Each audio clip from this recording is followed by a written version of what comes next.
apparently Canadian Parliament invited, and I'm not even sure I understand why. Well, Zelensky spoke, right? Zelensky went to, or at the very least appeared with Trudeau at the Canadian Parliament.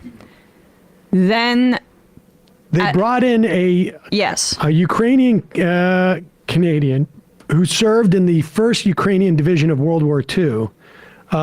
Who's 98 years old. 98 years old. And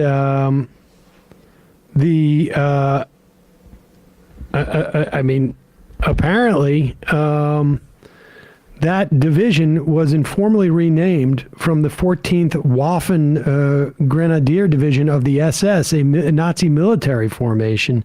And so this guy is essentially a Nazi fighter. Yeah. And they did not do their homework or their due diligence. And the entire Canadian Parliament gave him a standing ovation. Do we have a clip of that? No. Zelensky's speech received at least a dozen standing ovations. There was also one for this man, a 98-year-old Ukrainian Canadian who fought for Ukrainian independence against the Russians during the Second World War.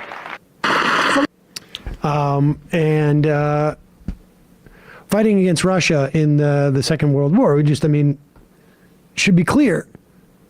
We were allied with Russia. Yep. We were allied with the Soviet Union during that time.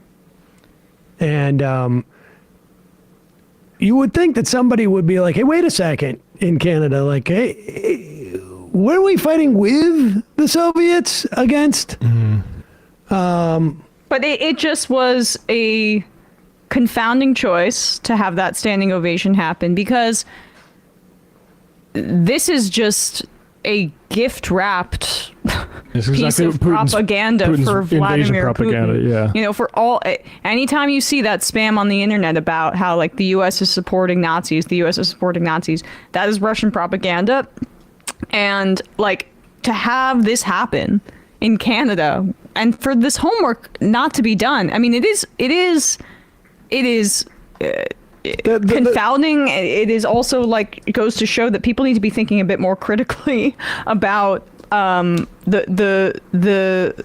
some of that history here. The homework's done. Like, they don't want to acknowledge it because, like, if this is from the National Post, which is, I think, a mainstream Canada publication.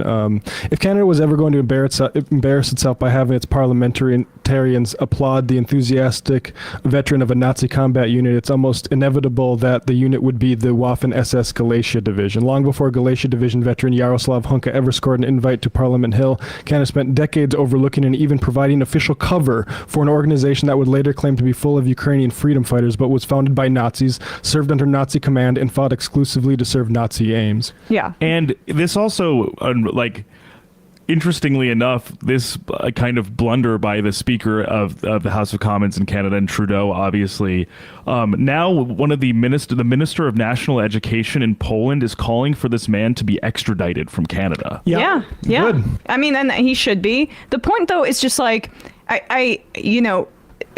there does need to be an understanding exactly of of that history, and just it's fine to, and I think it is the moral thing to back Ukraine in their defense against a Russian invasion, but still fine to hold two thoughts in the same mind about some of the nationalism that is involved there, and being incredibly careful about not gifting Russians any further propaganda on this front, which is exactly what happened there. And I know Trudeau had to apologize and everything, but it's been an interesting, I would say, week or so for Trudeau and the Canadian government on the international stage. Like, first, between the Modi thing, very credibly accusing the Indian government of plotting an assassination of a Canadian citizen on Canadian soil, and then turning around and accidentally giving Russians propaganda.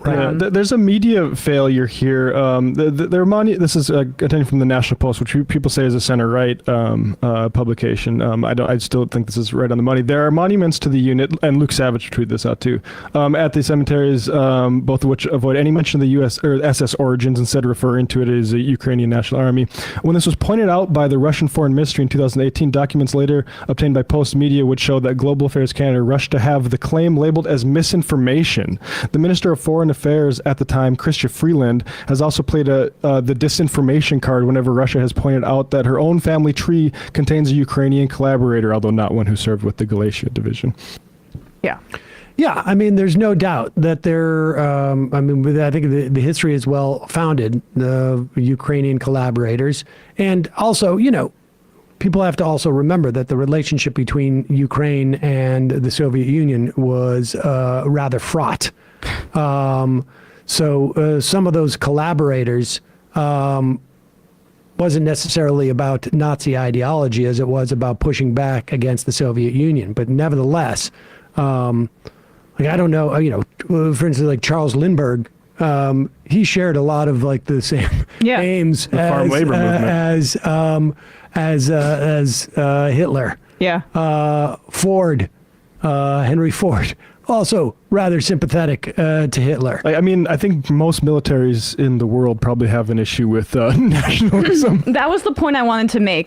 Because again, the Azov stuff is sick. There's a lot of sickness in that, and it's sick that Zelensky has to depend on them basically to fight an invasion. But that is what wartime does, right? And again, the Ukrainians are on the defense, so I do believe that backing them and helping them is just. But wartime creates like this and emboldens, in the chaos and in the death and destruction, a lot of nefarious, scary groups who are emboldened and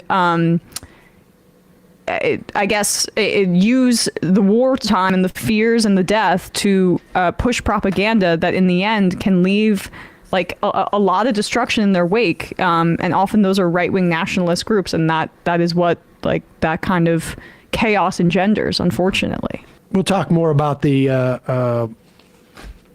potential for a government shutdown tomorrow, because there's going to be a potential for a government shutdown is not going away.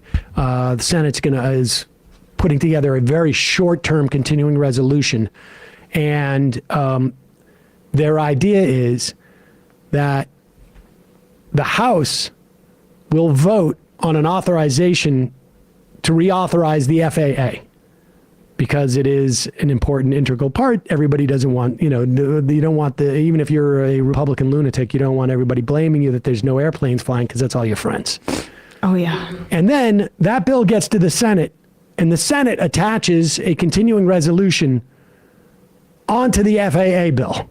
They put it together, and then it goes back to the House. And that seems to be what the plan is. Who knows? But what happens if McCarthy brings that bill to the floor? Is he going to lose his gavel? I don't give a shit. Actually, I would welcome it. That's the question. The bill would pass because you'd get Democrats in the House voting for it. And that even would be a potential death knell for McCarthy. Well, that's what she's saying. Just the act of bringing it to the floor would be any sort of overture to Democrats. Yes. But if he wants to appeal to the nihilist wing, he won't bring the continuing resolution to the floor. But I don't know if that's based on. But then they're going to be blamed for grounding all the planes in addition to shutting down the government. And when they start getting like, oh wait, my buddies can't fly, that's when it's a problem.